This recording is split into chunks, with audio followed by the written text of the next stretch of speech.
Seseorang mengatakan reinkarnasi itu seperti roda rolet. Anda mungkin akan menjadi seekor anjing atau babi, atau bahkan seekor kecoa yang merayap di lantai. Jadi, jika Anda terlahir kembali sebagai manusia lagi, itu berarti Anda telah bertahan di roda rolet ini.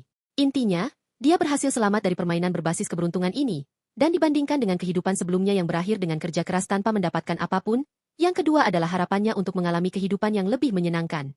Namun sayangnya, tubuh yang ia bereinkarnasi hanyalah figuran dalam novel suram yang biasa ia nikmati, khususnya karakter yang dibunuh oleh penjahat di bab 1, seorang pecundang yang tak punya harapan bernama Han Siha. Han Siha adalah penjinak peringkat F tanpa kemampuan, tanpa teman dan wanita jalang, dan berada di ambang kegagalan. Selain itu, dia sangat tertarik dengan ilmu hitam dan saat ini sedang menelitinya.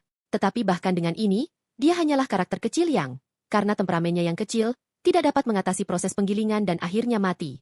Dengan kesulitan ini, protagonis kita hanya bisa mengumpat saat dia bertanya kepada dewa yang perkasa mengapa dia harus memiliki karakter seperti itu, dan itu cukup membuat frustasi menjadi penjahat yang bisa dibuang. Namun, waktu terjadinya kerasukan juga cukup mengerikan, dengan suara babi yang sedang makan terdengar seperti asmer sebagai suara latar belakang. Dia ingat di mana dia berada, dan ini adalah tempat persembunyian para penyihir gelap, dan situasi saat ini agak suram baginya. Untuk sesaat, Han Xia diharapkan untuk melakukannya dengan baik di akademi karena mana bawaannya, tetapi segera dijauhi di akademi tersebut karena kurangnya keterampilan praktis. Dan akhirnya saat yang tidak menguntungkan ketika dia berubah menjadi gelap dan mencari penyihir gelap adalah saat ini. Dan para penyihir gelap ini, yang mengetahui bahwa dia berasal dari Akademi Ardell, tidak melihat dia sebagai alat yang bisa mereka buang dalam sekejap. Dan MC kita tidak bisa menahan diri, tapi mengeluarkan tawa tipis betapa bodohnya pria Siha ini bahkan mempertimbangkan untuk bergabung dengan sekte. Tapi karena dia berada dalam situasi sulit sekarang, dia tidak bisa berbuat apa-apa selain bertahan. Tapi untungnya, sepertinya dia belum sepenuhnya bergabung dengan sekte tersebut dan masih dalam proses. Dan ini adalah hal yang baik, karena setelah mengambil darah dari anggota baru dan bersumpah dengan sumpah ilmu hitam, seseorang tidak akan pernah bisa meninggalkan tempat ini. Dan segera, organisasi penyihir gelap tempat Han Siha bergabung akan menjadi kekuatan jahat yang terkenal yang benar-benar dihancurkan oleh protagonis novel. Jadi jika Han Siha mengontrak penyihir gelap seperti ini, dia juga akan dibunuh oleh protagonis. Dalam hal ini, alih-alih hanya mengikuti anak ini, dia perlu memikirkan cara untuk segera melarikan diri dari sarang ini. Namun yang mengejutkan, begitu dia menyadari kesulitannya, sistem muncul dan menganggap sinkronisasinya telah selesai dan oleh karena itu memunculkan antarmuka sistem lain untuk mendesaknya melarikan diri dari lubang neraka ini. Hanya menandakan bahwa dia akan berada dalam masalah besar jika dia memutuskan untuk tetap tinggal. Namun saat itu, pekikan keras tiba-tiba terdengar dari bawah, membuat anggota sekte tersebut khawatir, dan karena tampaknya mendesak, dia memutuskan untuk meninggalkan Siha sambil memeriksa apa yang sedang terjadi, dan segera setelah siluetnya menghilang dalam kegelapan. Siha menyadari bahwa sekarang atau tidak sama sekali, jadi dia memutuskan untuk mencelupkan diri ke pintu tempat dia berasal, dan dia terus berlari secepat mungkin tanpa istirahat, yang membuahkan hasil karena dia berhasil mendapatkan pintu yang dia cari. Namun sepertinya para anggota sekte telah mengetahui kepergiannya yang tiba-tiba dan sekarang sedang mencarinya. Karena dia telah memperkenalkan dirinya sebagai siswa Akademi Ardell, mereka menduga dia mungkin seorang mata-mata, yang berarti mereka kemungkinan akan membunuhnya saat melihat dia menghilang seperti itu. Untungnya, para anggota sekte tampaknya tidak mempertimbangkan bahwa dia mungkin baru saja berubah pikiran dan mencoba melarikan diri. Jadi, mereka tidak bertahan lama di pintu keluar. Dengan demikian, Siha memiliki waktu yang cukup untuk melanjutkan rencana pelariannya. Namun sekali lagi, kenyataan mengingatkannya bahwa tubuh tempat dia bereinkarnasi adalah buatan wanita jalang. Jadi dia bahkan tidak bisa mendorong pintu itu terbuka sedikit pun. Tapi MC kita berbeda. Dia cerdas. Jadi dia dengan cepat menyadari bahwa dalam situasi ini, satu-satunya hal yang bisa dia andalkan adalah ingatannya. Jadi dia hanya perlu memikirkan sesuatu yang bahkan Han Siha yang tidak berguna pun bisa melakukannya. Dan pada kenyataannya, Han Siha tidak memiliki bakat dalam ilmu sihir putih, tapi dia terlahir dengan mana? Dengan jumlah yang sangat banyak. Tapi Siha sangat bodoh sehingga dia tidak bisa membedakan di mana harus menggunakannya. Dengan kata lain, MC kita hanya perlu mengendalikan mana tersebut. Dan berdasarkan apa yang dia ingat, saat protagonis Li Hein pertama kali mulai belajar sihir, dia mungkin disuruh untuk mengumpulkan aliran darah dalam tubuh dengan ujung jarinya. Jadi, dia mencobanya. Namun, tiba-tiba terdengar suara langkah kaki dari belakang, yang langsung membuyarkan konsentrasinya, dan ia mengira bahwa ia sudah selesai. Namun yang mengejutkannya, langkah kaki itu ternyata berasal dari seekor naga yang sangat imut, dengan mata gogli dan pipinya yang memerah, dan naga itu menghampirinya seperti seekor kucing yang memutuskan untuk mengadopsi manusia. Dan hal ini memang membingungkan sang MC, karena naga dikenal membenci manusia. Jadi, mengapa naga itu mendekatinya seperti ini? Namun, dengan kondisi ekonomi saat ini, dan fakta bahwa dia bahkan tidak bisa mengurus dirinya sendiri, Han memutuskan untuk meninggalkannya di tempat dia menemukannya, yang membuat naga itu terkejut. Maka matanya pun membengkak dengan air mata dan menangis sekeras-kerasnya, membuat Han berusaha sekuat tenaga untuk menenangkannya, karena takut hal itu akan membuat anggota sekte itu terbangun. Namun, dia gagal total, yang hanya menyisakan satu pilihan baginya, yaitu mengadopsi naga ini. Dan dalam situasi ini, dia dapat menggunakan kekuatan makhluk ini juga, sehingga tidak akan seburuk yang dia pikirkan sebelumnya. Dan dengan pikiran-pikiran ini mengalir di benaknya dan watak alaminya, sistem memutuskan bahwa ini adalah waktu yang tepat untuk mengaktifkan kemampuan penjinakan baginya, dan memintanya untuk menjinakkan tukik yang mencurigakan di depannya. Dan menurut pesan tersebut, ini semua karena watak kehidupan masa lalunya terbawa ke tubuhnya saat ini. Namun, tidak ada tombol untuk menerima atau semacamnya. Artinya, dia perlu mengatakan sesuatu seperti, "Saya akan menjinakkan Anda," atau mengetik omong kosong, seperti yang dilakukan oleh protagonis dalam novel. Namun pada kenyataannya, hal ini tidak menjadi masalah baginya. Dalam hal penjinakan, dia memiliki cukup banyak pengalaman dan bakat. Lagi pula, dia adalah seorang dokter hewan di kehidupan sebelumnya. Jadi dengan beberapa gerakan latihan dan tekniknya sendiri, dia melakukan yang terbaik untuk membentuk kontrak dengan naga itu, yang pada awalnya dia pikir gagal. Tetapi, segera setelah naga itu mulai bersinar dan terlihat sangat legendaris, dia tahu bahwa dia telah berhasil. Tapi dengan cara yang santai. Dia tidak berjuang atau bahkan merasakan apa-apa. Jadi dia mempertanyakan apakah itu benar. Tapi sepertinya naganya sama tidak pahamnya dengan dia. Jadi dia pikir cara terbaik untuk menguji kontrak adalah dengan memerintahkannya untuk melakukan sesuatu. Segera setelah dia memberikan perintah, kedua matanya dan mata naga itu bersinar secara bersamaan, menandakan adanya hubungan. Dan begitu saja, naga itu melaksanakan perintahnya, menghancurkan gemboknya seolah-olah tidak ada apa-apa. Dengan ini, Han tidak bisa tidak memuji naganya untuk pekerjaan yang dilakukan dengan baik. Namun, kelegaannya hanya bertahan sebentar karena dia tiba-tiba mendengar langkah kaki di belakangnya. Kali ini, keberuntungannya sudah habis. Karena itu adalah anggota sekte itu sendiri, dan mereka langsung berlari ke arahnya. Maka, sudah jelas bahwa dia harus bertindak cepat. Untungnya, otaknya mulai bekerja, mengingatkannya pada sihir pertahanan diri wajib pertama yang dia pelajari saat pertama kali memasuki akademi. Itu adalah sihir yang secara harfiah menyebarkan asap dan menyembunyikan diri. Bahkan seseorang seperti Han Shiha, yang tidak memiliki bakat mengendalikan sihir, mempelajarinya karena sangat mendasar. Dan meskipun dia belum pernah melakukannya sebelumnya, dengan pengetahuan yang dia dapatkan dari novel, dia yakin bisa melakukan ini. Maka, setelah mengatur nafasnya, ia memfokuskan energinya pada ujung jarinya, dan membayangkan memenuhi gua ini dengan asap putih murni. Dan begitu saja, ia berhasil menyemprotkan esensinya dalam bentuk asap ke para anggota sekte ini. Dan ini bukanlah asap biasa, karena ini seperti gas air mata yang membuka peluang signifikan bagi Han, yang dia manfaatkan, berlari menuju pintu keluar dan hendak mendorong pintu itu. Namun anggota sekte itu tidak bisa mendapatkannya, jadi dia masih bisa menyulap sebuah tangan spektral dan mendorong Han ke tanah, menghentikannya di tengah jalan, dan tangan itu mencengkeram lehernya dengan erat. Dia mulai kehilangan kesadaran. Selain itu, dia bahkan tidak bisa melihat lawannya karena mereka tersembunyi di dalam asap, dan tidak ada jalan keluar lain dari ilmu hitam ini yang Han Shiha ketahui. Dalam hal ini, satu-satunya variabel yang bisa dia gunakan adalah kemampuan penjinakannya. Jadi, dalam upaya terakhir, dia menggunakan sisa-sisa kesadarannya dan memerintahkannya untuk membunuh anggota sekte di balik asap. Dengan ini, naga itu mengepakkan sayapnya, terbang ke atas untuk mendapatkan pandangan yang lebih baik terhadap para mofo itu, dan membakar mereka tanpa ragu-ragu. Dan itu sangat tiba-tiba sehingga anggota kultus itu bahkan tidak bisa berbuat apa-apa selain berteriak kesakitan. Dan dengan itu, Han pun bebas, dan dia memutuskan untuk benar-benar meninggalkan tempat celaka ini sebelum yang lain dapat menemukannya. Dan karena dia berhutang nyawa pada naga ini, dia berjanji untuk menjaganya sebaik mungkin. Beberapa jam kemudian, Han mendapati dirinya melintasi padang pasir, tetapi mereka telah berjalan di tanah yang ditinggalkan ini untuk waktu yang lama, sehingga harapan mulai memudar, dan tanpa jalan untuk diikuti, mereka bahkan tidak dapat memastikan apakah mereka sedang menuju ke arah peradaban. Pikiran yang mengganggu yang hanya menambah keputusasaan mereka. Tapi tanpa persediaan di tangan, mereka tidak mampu untuk bermalam. Terutama dengan para penyihir gelap yang berpotensi mendekati mereka. Mereka tidak punya pilihan selain terus bergerak. Untungnya, kerja keras mereka terbayar ketika mereka melihat sebuah kereta di kejauhan. Maka mereka segera menghampiri orang itu, dan memintanya untuk membawa mereka naik. Pria itu bersedia tapi dengan bayaran tertentu. Dan ini menjadi masalah, karena Han tidak punya uang. Tapi untungnya, keluarganya sangat kaya. Dan dia membawa kartu kredit emas, yang membuat supirnya kaget. Karena ini bukan kartu biasa, tapi tanda bahwa anak ini disponsori oleh Akademi Ardell. Jadi meskipun orang itu tidak bisa menggunakannya, dia dijanjikan akan diberi imbalan jika dia membawa anak ini ke tempat tujuan.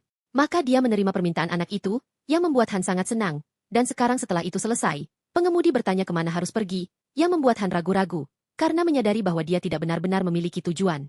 Rumahnya sangat jauh, membuatnya hanya memiliki satu pilihan, yaitu kembali ke akademi terkutuk di mana dia telah dibuang oleh semua orang. Namun, dengan penyihir gelap yang masih membuntuti mereka, akademi itu tampaknya menjadi tempat raman untuk tinggal, tempat di mana perjalanan sang tokoh utama dimulai. Dan akademi ini bukanlah institusi biasa. Bangunannya megah, begitu megahnya. Bahkan Selen, asisten profesor tahun kedua, tidak bisa menahan diri untuk tidak terpesona setiap kali melangkah masuk ke dalamnya.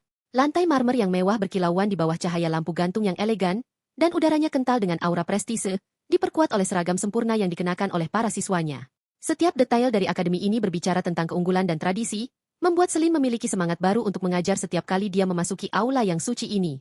Namun hari ini, kekaguman itu tiba-tiba buyar, saat matanya menangkap sebuah kereta yang berhenti. Pemandangan yang tidak biasa, tetapi yang benar-benar membuatnya bingung adalah seorang siswa yang muncul dari kereta itu.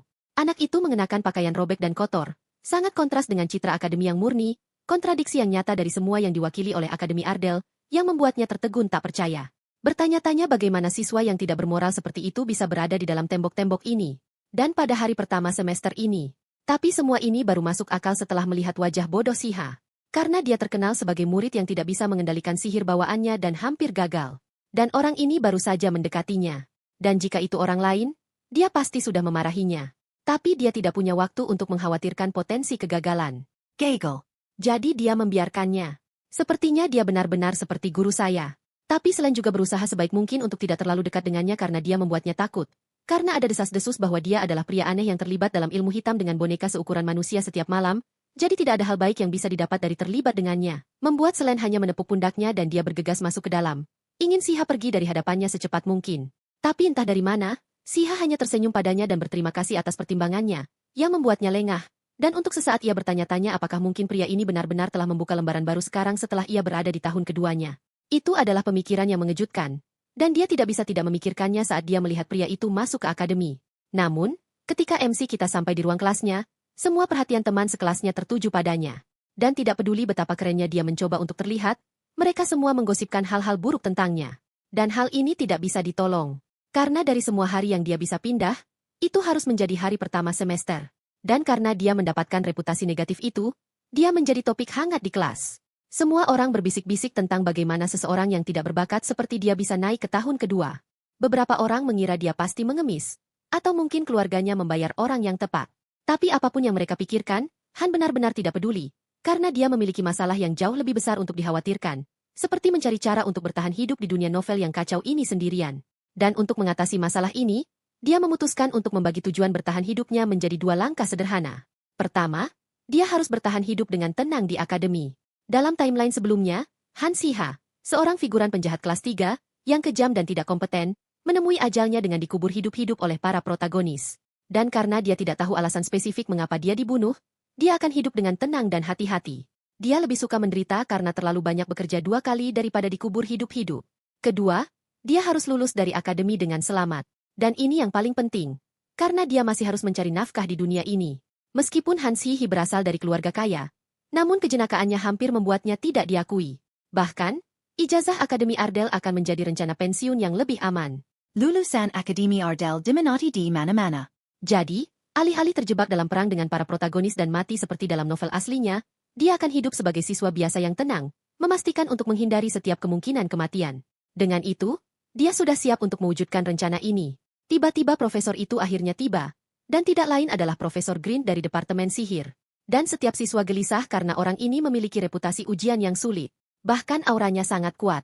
Dan Han bahkan dapat mengingat bagaimana ujian Green begitu sulit sehingga bahkan sang protagonis, Li Han, mengalami kesulitan.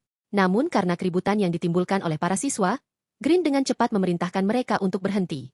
Setelah itu, dia berkomentar bahwa siswa tahun kedua tahun ini tampak cukup mengesankan. Dia sudah bisa melihat beberapa yang menonjol. Hal ini membuat Han tertawa kecil. Tentu saja, semua tokoh utama ada di tahun kedua. Tapi jika tingkat kelasnya setinggi ini, akan lebih sulit lagi bagi Han Siha untuk bertahan di sini. Itu berarti posisinya di akademi lebih genting. Dan dia lebih merasakan hal ini karena Akademi Ardell bukanlah sekolah biasa. Sekolah ini menerima siswa berusia 14 hingga 19 tahun, memiliki program 6 tahun yang melelahkan, dan dikenal dengan kurikulumnya yang ketat. Persaingan di antara para siswa sangat ketat, membuatnya terasa seperti arena untuk bertahan hidup. Hanya 10% dari mereka yang berhasil lulus dengan hasil yang memuaskan. Begitu sulitnya, Han hanya bisa bertanya-tanya bagaimana dia bisa bersaing dengan para karakter utama. Dalam cerita aslinya, Han Siha menggunakan ilmu hitam untuk tumbuh dengan cepat. Tapi karena dia memutuskan untuk hidup dengan tenang, metode itu tidak mungkin dilakukan. Lebih buruk lagi, Pria Green ini tampaknya memandangnya lucu saat berbicara tentang bagaimana dia juga bisa melihat murid-murid yang berada di bawah standar. Dan secara pribadi, Han tidak akan membiarkan hal seperti itu.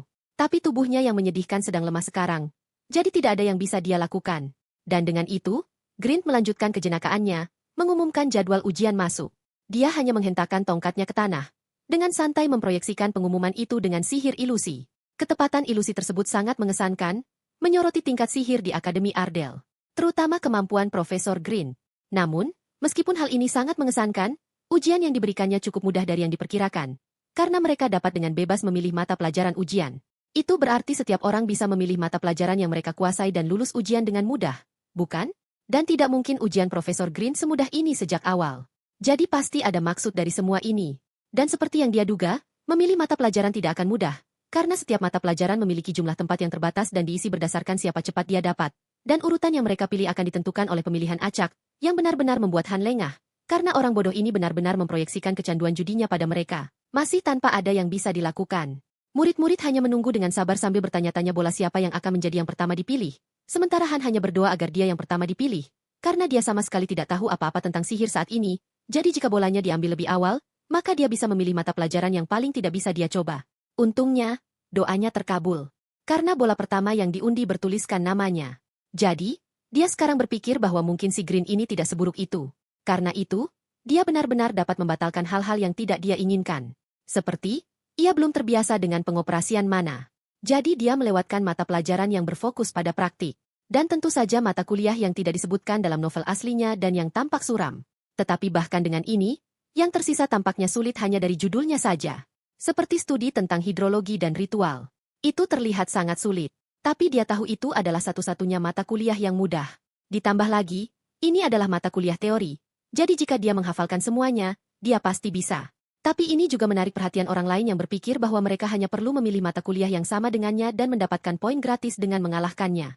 Dan Han mulai terbiasa dengan perlakuan ini, jadi dia tidak mempermasalahkannya sedikitpun dan dengan cepat memilih dua mata pelajaran yang tersisa. Tetapi, setelah mencermati lebih jauh, matanya melebar saat melihat subjek yang kemungkinan besar paling ia kuasai. Beberapa saat setelah proses pemilihan selesai, Han langsung menuju perpustakaan untuk memulai penelitiannya. Dan ini seperti pekerjaannya yang kedua.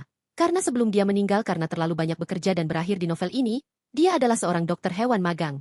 Dan ketiga subjek yang dipilihnya tampak mirip dengan ilmu kedokteran hewan. Pertama adalah studi tentang hidrologi dan ritual, yang ditulis dengan prinsip-prinsip hidrologi yang unik di dunia ini. Tapi Han yakin dia bisa menerapkan rumus matematika yang sudah dia ketahui. Berikutnya adalah anatomi monster, bersama dengan studi penjinakan dan perilaku dasar.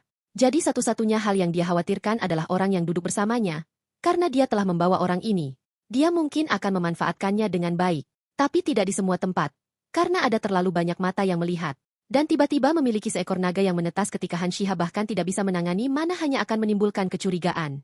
Dan dia tidak membutuhkan perhatian seperti itu sekarang.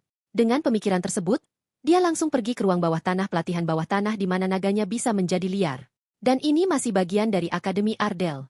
Jadi pergi ke tempat ini tidak akan membuatnya curiga. Dan dia telah memahami teorinya sampai batas tertentu. Jadi sudah waktunya untuk menjinakkan mereka. Setelah menyelesaikan dokumen dan mendapatkan tiket masuk aula, Han diminta oleh resepsionis untuk memberikan nama kedua orang yang masuk. Dia dengan cepat memperkenalkan diri tetapi kemudian terdiam, menyadari bahwa dia tidak tahu siapa nama naganya. Dari raut wajah naga itu, tampaknya ia juga tidak tahu. Jadi secara alami naga itu pada dasarnya meminta untuk diberi nama. Dan jelas naga itu menginginkan sesuatu yang keren. Karena begitu Han mulai melontarkan beberapa nama yang aneh, naga itu tampak siap untuk membunuhnya di tempat. Seolah-olah menyuruhnya untuk bermain-main dan mencari tahu. Dengan ini, Han tiba-tiba teringat nama Basilik dari buku yang pernah dia baca sebelumnya. Dan saat dia menyarankannya, reaksi naga itu membuatnya jelas bahwa dia menyukai nama itu. Dan dia hanya bisa menghela nafas karena naga ini tampaknya terlalu memahaminya untuk kenyamanan. Dan dengan itu, mereka secara resmi terdaftar untuk memasuki aula pelatihan. Dan karena hanya 2 orang yang diizinkan masuk pada satu waktu, mereka memperingatkan dia untuk berhati-hati dalam mengeluarkan jurus secara acak, karena sudah ada seseorang di dalam. Dan tentu saja, ada juga layanan penyewaan senjata untuk para siswa, yang membuatnya kesal karena kualitasnya buruk. Tapi sekarang bukan waktunya untuk memilih-milih senjata. Dia harus bersyukur atas apapun yang mereka berikan, jadi dia menyimpan keluhannya untuk dirinya sendiri. Setelah memilih senjata, pintu masuk ruang latihan pemula dibuka, dan dalam sekejap, mereka diteleportasi ke ruang virtual, yang mengejutkannya betapa realistisnya kualitasnya. Bahkan, suasananya seakan-akan ia sedang berjalan melintasi hutan. Selain itu, Monster-monster itu bergerak secara alami, nyaris seperti makhluk hidup. Namun, meskipun pengalamannya sangat mendalam, monster level rendah masih terlihat setengah hati, yang tampaknya merupakan keterbatasan dunia virtual ini. Tetap saja, dia mengabaikannya dan langsung saja mulai bekerja, memerintahkan naganya untuk meledakkan lendir-lendir itu. Dan pada awalnya, Basilis gemetar dengan gugup. Tapi begitu dia melompat turun, naluri naga itu telah bekerja sepenuhnya. Makhluk yang ketakutan tadi sudah tidak ada lagi, dan sekarang ia seperti ikan di dalam air. Dan dengan Basilis yang baik-baik saja, Han berpikir bahwa inilah saatnya baginya untuk berlatih. Namun, ketika ia mulai menuju ke arah lain, seekor monster memutuskan untuk sedikit aneh dan mencoba melakukan serangan balik dengan cepat. Untungnya, dia cukup cepat untuk menangkisnya. Tapi menjadi jelas bahwa dia tidak bisa mengatasi ini sendirian. Karena ada terlalu banyak dari mereka. Dan si besar itu sudah mengeluarkan air liur. Sungguh, dia benar-benar dalam keadaan yang buruk. Dan jadi Han tidak membuang waktu. Dan segera memerintahkan Basilisk untuk membakar blok-blok ini sebelum mereka bisa mendekat. Dan yang mengejutkan, kemampuan api makhluk kecil ini tampaknya telah meningkat. Karena itu dengan mudah menerangi semua monster sekaligus. Tingkat pertumbuhan ini benar-benar menakutkan. Dia hanya senang orang ini tidak ada di pihaknya yang buruk. Dan dia memuji pekerjaan yang dilakukan dengan baik itu. Tapi dia tahu perjuangan mereka masih jauh dari selesai. Jadi mereka terus melakukannya selama apa yang terasa seperti setengah hari. Dan pada saat semua monster kotak itu akhirnya hilang, baik Han maupun Basilis benar-benar kehabisan tenaga. Mereka sangat kelelahan sehingga hampir tidak bisa bergerak. Berganti-ganti antara sihir penjinakan dan sihir serangan untuk berlatih telah menguras segalanya darinya. Namun meskipun kelelahan, Han tidak bisa menahan rasa syukurnya. Memiliki naga yang begitu patuh kepada manusia bukanlah hal yang mudah. Dia tahu betapa beruntungnya dia memiliki Basilisk di sisinya.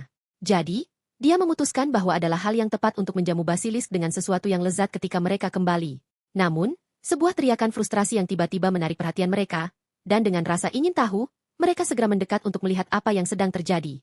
Dan untuk kejutan dirinya, itu datang dari seorang siswa lain yang frustrasi karena binatangnya terus bermain-main alih-alih benar-benar menyerang monster-monster itu, dan dari raut wajahnya, tampaknya kesabarannya sudah sampai pada batasnya. Namun, sebenarnya bukan hak mereka untuk campur tangan, dan itu sebenarnya kesalahannya karena dia seharusnya tidak memperlakukan anjing neraka seperti itu. Karena mereka cenderung melarikan diri dengan kegembiraan saat pelatihnya berteriak, dan seperti yang dia duga. Anjing neraka itu melakukan persis seperti itu, yang membuatnya semakin frustrasi. Dan pikiran gelap memenuhi dirinya, memikirkan bahwa dia mungkin akan memberitahu pendapatnya setelah menangkap hewan peliharaannya. Tapi dia terkejut melihat seorang siswa yang hanya santai bermain dengan anjingnya. Dan siswa ini bukanlah sembarang orang, melainkan Hanshia si pecundang itu sendiri. Tapi yang lebih mengejutkannya adalah betapa tenangnya dia tentang hal itu. Dan dia bahkan memberikan saran tentang bagaimana menjinakkan anjing nerakanya, yang tidak membuatnya nyaman, karena dia juga bukan siswa biasa. Di Akademi Ardell, sekolah paling bergengsi di Kekaisaran, adalah si penyihir bumi yang tidak pernah jatuh di bawah peringkat ketiga. Meskipun dia seorang rakyat biasa dan sering diabaikan meskipun bakat alaminya, ada sedikit orang yang bisa menandingi keterampilannya. Tapi tetap saja, berkat sistem loter untuk ujian masuk, dia terjebak dengan mata pelajaran terlemahnya, yaitu dasar penjinakan. Dan sebagai seseorang yang bercita-cita mencapai puncak, dia tidak bisa membiarkan dirinya gagal dalam satu mata pelajaran pun. Itulah sebabnya dia datang ke sini untuk berlatih. Meskipun keterampilan menjinakannya masih kurang. Tapi lawannya adalah Han Shiha, yang bahkan tidak bisa menjinakkan Slime di tahun pertamanya. Ada desas-desus bahwa dia terobsesi dengan sihir hitam. Dan dia melihat dengan matanya sendiri bagaimana dia terpuruk dalam rasa kasihan pada diri sendiri di hari-hari suram. Dan jadi dia berpikir bahwa dia mungkin akan lulus meskipun dengan usaha minimal dan mendapatkan beberapa poin gratis. Tapi itu bukan yang terjadi tepat di depannya. Saat pria ini bahkan dengan santai mengelus anjing nerakanya seolah-olah itu miliknya sejak awal. Dia bahkan tidak bisa melakukan itu. Dan seperti seorang pembisik anjing. Anjingnya tampaknya sudah tenang dan lebih mau bersamanya serta tidak berlari-lari ke sana kemari. Yang dia hargai. Dan dia segera mengucapkan terima kasih kepada Shiha. Dia pun bertanya padanya mengapa dia memilih anjing neraka. Karena ini cukup sulit untuk subjek penjinakan yang pertama. Dia menjelaskan bahwa itu adalah monster yang sulit. Jadi, itu memiliki skor poin yang tinggi. Dan dia harus mendapatkan tempat pertama dalam ujian penjinakan dasar. Tapi Shiha hanya menjawab dengan santai seolah-olah itu bahkan tidak mungkin terjadi sejak awal. Yang dengan cepat membuatnya marah.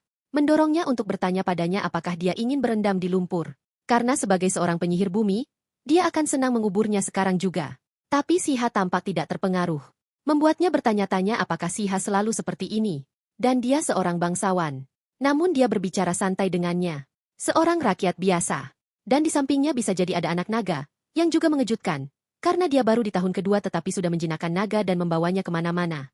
Dan lebih khusus, auranya telah berubah. Dia benar-benar berbeda dari Siha yang dia kenal sebelumnya. Dan tepat sebelum dia menyadari, dia akhirnya menemani dia lagi. Tetapi sekarang dia berpikir bahwa mungkin ini tidak begitu buruk. Dia mungkin bahkan bisa mendapatkan beberapa petunjuk tentang menjinakkan anjing neraka. Tapi ketika mereka kembali ke tempat di mana Siha telah berlatih sebelumnya, slime-slime itu sudah respawn. Namun, ini hanyalah sebuah tempat pelatihan. Jadi mereka bisa dikalahkan dengan satu serangan. Dan karena Adela berpikir Siha belum menghadapi orang-orang ini, dia memutuskan untuk menunjukkan betapa mudahnya itu. Dengan satu ayunan yang kuat, dia mengirim slime terdekat terbang begitu keras sehingga membuat slime lainnya juga terhempas. Han tidak bisa tidak berpikir bahwa pendekatannya cukup kasar. Dia memang tampaknya memiliki ketertarikan untuk mengubur sesuatu yang masih hidup, yang dia maksudkan sebagai pujian. Tapi Adela tidak melihatnya seperti itu, dan dia hampir membalas dengan sebuah hinaan ketika Siha tiba-tiba melancarkan serangan, menyebabkan slime meledak tepat di belakangnya. Ternyata ada slime yang hampir menyergapnya, yang dia mainkan seolah-olah dia sudah tahu sejak awal, yang menjadi kelegaan bagi Siha. Tapi kenyataannya, dia tidak tahu bahwa sebuah monster telah mengintainya. Tapi yang benar-benar mengejutkannya adalah akurasi sihir panah Siha. Itu pasti bukan sesuatu yang bisa Anda harapkan dari seorang pemula. Sekarang dia benar-benar bertanya-tanya, siapa sebenarnya pria ini? Tapi sebelum Adela bisa berpikir lebih jauh, lingkungan tiba-tiba berubah. Malam tiba, dan perasaan aneh memenuhi udara. Mereka awalnya mengira telah memicu sebuah jebakan di ruang bawah tanah. Tapi sebenarnya, ada bug di ruang bawah tanah pemula yang berperan. Ada kesalahan dalam mantra yang menyebabkan ini, dan orang-orang di luar semakin khawatir. Jika hanya Adela, dia mungkin bisa menghadapinya. Tapi bagi seseorang seperti Han Shiha, seorang pria tanpa bakat dan tidak memiliki apa-apa untuk ditawarkan, mungkin sudah terlambat untuk menyelamatkannya. Dia tidak memiliki kesempatan untuk selamat dari ruang bawah tanah yang mengalami kerusakan. Karena ketika ada kesalahan dalam formula sihir Dungeon, monster-monster menjadi jauh lebih kuat dan lebih besar dari seharusnya untuk level Dungeon tersebut. Peluang Han Shiha untuk selamat dari ini hampir tidak ada. Jadi mereka mulai mempersiapkan diri secara mental, sudah memikirkan alasan dan siapa yang akan disalahkan untuk apapun yang mungkin terjadi selanjutnya. Dan seperti yang ditakutkan orang-orang di luar, slime itu tak kenal ampun dan jauh lebih kuat daripada sebelumnya. Tubuh mereka bahkan bisa mengubah rumput menjadi hitam dan hangus hanya dengan satu sentuhan. Tidak peduli berapa banyak yang mereka jatuhkan, lebih banyak lagi yang terus datang. Dan itu menjadi begitu parah sehingga Adela bersumpah dia tidak akan pernah melihat salad lendir dengan cara yang sama lagi, yang cukup lucu. Mempertimbangkan siapa yang dalam pikiran yang sehatnya akan berpikir untuk membuat salad dari lendir.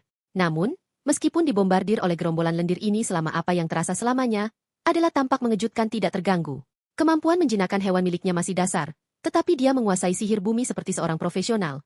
Membuat Han bertanya-tanya apakah identitas aslinya bisa jadi adalah penyihir bumi Adela, yang ditakdirkan untuk menjadi seorang penyihir hebat. Tapi meskipun memiliki nama yang sama, Adela yang garang dari cerita asli bukanlah sosok yang akan Anda harapkan terlihat berguling-guling di lapangan pelatihan pengantar seperti ini.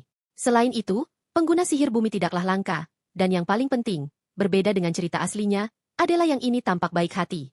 Tentu saja dia bisa sedikit menyebalkan, tetapi dia tidak secara terbuka mengabaikan pecundang terkenal Han Shiha, yang membuat Han berpikir bahwa dia pasti memiliki karakter yang baik. Jadi tidak mungkin ini adalah Adela yang kejam dari cerita itu. Tapi ketika Han mulai mengangguk pada dirinya sendiri alih-alih bertarung, itu benar-benar membuat Adela merasa cemas, membuatnya memikirkan kembali semua hal baik yang telah dia perhatikan tentangnya sebelumnya. Tapi Shiha baru saja menjelaskan bahwa dia hanya sedang menghitung waktu. Jika dia menghitung waktu sejak mereka memasuki ruang bawah tanah, pasti sudah lebih dari 3 jam sekarang. Jadi dia bertanya-tanya mengapa tidak ada kabar. Tidakkah orang-orang di luar menyadari bahwa mereka terjebak? Kepada mana Adela menjelaskan bahwa itu hanya karena di luar, baru sekitar 30 menit. Jadi, tidak ada yang bisa mereka lakukan. Mereka memastikan waktu di dalam penjara bawah tanah berjalan lebih lambat daripada di luar agar mereka bisa berlatih dengan baik. Itulah sebabnya, meskipun mereka menyadari dan datang untuk menyelamatkan mereka, itu berarti mereka harus bertahan di sini selama beberapa jam lagi. Tapi jika mereka harus terus bertahan di sini, itu tampaknya hampir tidak mungkin. Mendorong Adela untuk meluapkan kemarahannya padanya hanya karena mengusulkan sesuatu yang begitu sial. Berpikir bahwa dia menyiratkan mereka seharusnya hanya duduk dan menunggu untuk mati. Yang segera ia klarifikasi bahwa itu bukanlah yang dimaksud. Dia hanya mengatakan bahwa mereka perlu mengubah pendekatan mereka. Untuk melakukan itu, dia membutuhkan dia untuk memberinya sedikit waktu. Yang membuatnya bertanya apa yang direncanakan olehnya. Tetapi dia hanya terus menjelajah jauh ke dalam hutan. Dengan mengejutkan, meskipun dia mengabaikannya, Adela mendapati dirinya lebih mempercayainya dan setuju untuk membantu. Tapi dia menjelaskan dengan jelas bahwa jika dia tidak memperbaiki ini setelah dia menghabiskan semua sihirnya untuk membeli waktu, dia akan membunuhnya sendiri, yang membuat Han tersenyum, karena dia tampak bukan orang yang buruk. Dan saat mereka semakin dalam ke dalam hutan, Basilik juga merasa khawatir. Jadi Han hanya meyakinkannya bahwa dia memiliki rencana untuk segalanya. Metode untuk mengatasi Dungeon yang bermasalah juga merupakan bagian yang muncul dalam cerita asli. Ini adalah sebuah episode yang dimaksudkan untuk menyoroti perbedaan kemampuan antara protagonis Li Han dan Han Si-ha. Dalam adegan itu, Han Si-ha mencoba sebuah metode tetapi akhirnya gagal dengan sangat buruk. Han Si-ha memanfaatkan tanaman merambat untuk keuntungannya, tetapi justru berakhir dikutuk oleh para pembaca seumur hidupnya. Tapi sejujurnya, MC tidak berpikir Han Si-ha cukup bodoh untuk pantas mendapatkan itu. Beberapa saat kemudian, Adela semakin khawatir. Dia semakin mendekati batasnya dengan setiap detik yang berlalu, dan masih belum ada tanda-tanda Si-ha. Namun, untuk kejutan dirinya, dia berada tepat di belakangnya sepanjang waktu, bersembunyi di balik penghalang yang terbuat dari sulur, sebelum dia sempat bertanya. Dia mendesaknya untuk masuk dengan cepat sebelum Slime itu muncul kembali. Dan metode yang dia gunakan ini sangat sederhana. Dia membangun sebuah barikade dan merencanakan untuk membunuh monster-monster di luar sana. Tapi Han Si-ha sebelumnya melewatkan 2 poin kunci, itulah sebabnya dia gagal. Dan itu adalah penguatan api dan sihir. Dan saat ini, dia memiliki kemampuan untuk mengendalikan keduanya, menjadikannya lebih baik daripada Han Si-ha dalam cerita tersebut. Dengan ini dalam pikiran, dia melambaikan tongkatnya dan menggunakan mananya untuk memanggil anak panah sihir yang pernah digunakannya. Tetapi kali ini lebih besar dan memiliki lebih banyak anak panah. Yang perlu dia lakukan hanyalah menambahkan sihir api dan Basilik adalah orang yang tepat untuk pekerjaan itu. Dengan ini, panah sihir sederhana itu telah menjadi jauh lebih kuat. Dan karena mereka tidak memiliki kemewahan untuk membuang mana, mereka segera meluncurkannya ke udara begitu pengisian selesai. Dan begitu panah berada pada ketinggian yang tepat, Han membuat panah itu meledak seperti kembang api, yang menyebabkan efek domino, meledakkan semua blok Slime di area tersebut.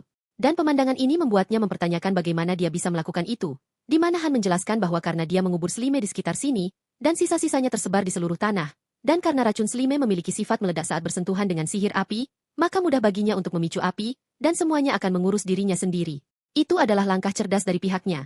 Jadi Adela bertanya apakah dia juga merencanakan agar badai api itu tidak mencapai di dalam barikade, yang Han konfirmasi dengan anggukan, menjelaskan bahwa tanaman merambat yang dia gunakan memiliki efek tahan api, dan sekarang setelah mereka membakar segala sesuatu di sekitar mereka, mereka akhirnya bisa beristirahat sampai tim penyelamat tiba.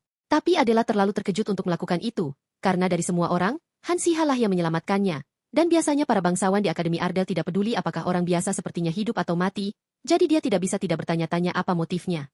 Dan karena hal ini, Han dengan mudah memperhatikan tatapan yang diberikan wanita itu kepadanya, yang membuatnya bertanya apakah dia bahkan sedikit merasa berterima kasih, yang dia akui memang demikian, tetapi dia merasa berutang nyawanya padanya, jadi dia hanya bertanya-tanya apa yang bisa dia lakukan untuk membalas budi.